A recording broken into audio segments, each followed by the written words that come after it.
senandung ada dufnya, pukul-pukul duf. Nah, tetapi di dalam masjid memang ada perdebatan. Perdebatannya kalau bernasyid itu boleh, tapi pakai duf boleh atau tidak, memang ada perdebatan.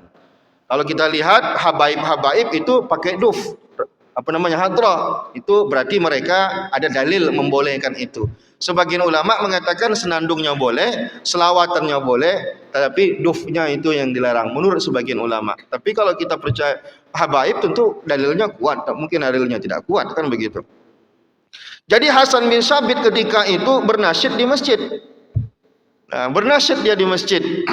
Maka ada yang melarang, kata orang fala haza ilaihi. Lalu ada yang melarang, tak cocok, tak boleh kamu ni bernasyid ke masjid. Ini tempat bagus, kan begitulah orang kita bilang. Tak bolehlah kita mengotori masjid dengan nasyid. Padahal nasyid itu tidak kotor. Yang kotor itu kalau syairnya itu mengundang maksiat. Faqala, apa kata Umar bin Khattab?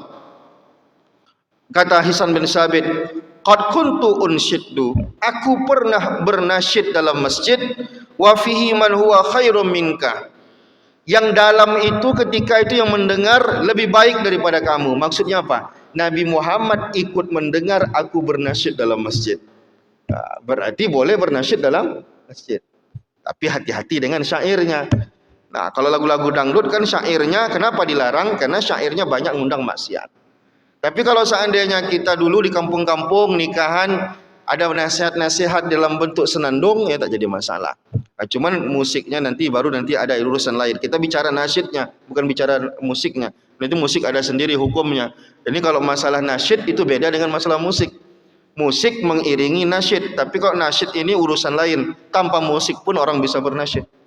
Nah, misalkan duduk-duduklah bapak-bapak di sini, tiba-tiba bernasyid, bersyair.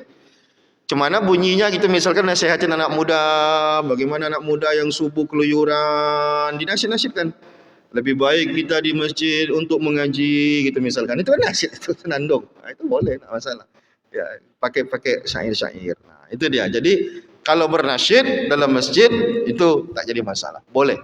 Tapi kalau bermusik, nah itu nanti ada hukum tersendiri. Itu kencang, sebaiknya jangan musik di masjid. Karena tingkat perdebatannya itu sangat kuat. Meninggalkan perdebatan di kalangan ulama, ambil hukum yang paling aman, itu jauh lebih baik untuk kita. Misalkan ada yang membolehkan nasyid, ada yang tak membolehkan, ada yang membolehkan musik, sedikit ulama yang membolehkan. Ada yang tidak membolehkan. Mana yang lebih afdal untuk kita? Yang paling aman untuk kita meninggalkannya di dalam masjid, begitu ya. Tapi kalau nasyid itu tidak ada perdebatan ulama, jadi boleh. Jadi kalau seandainya ada maulid Nabi di sini, ya kita bacakan senandung-senandung pujian untuk Nabi, madah-madah.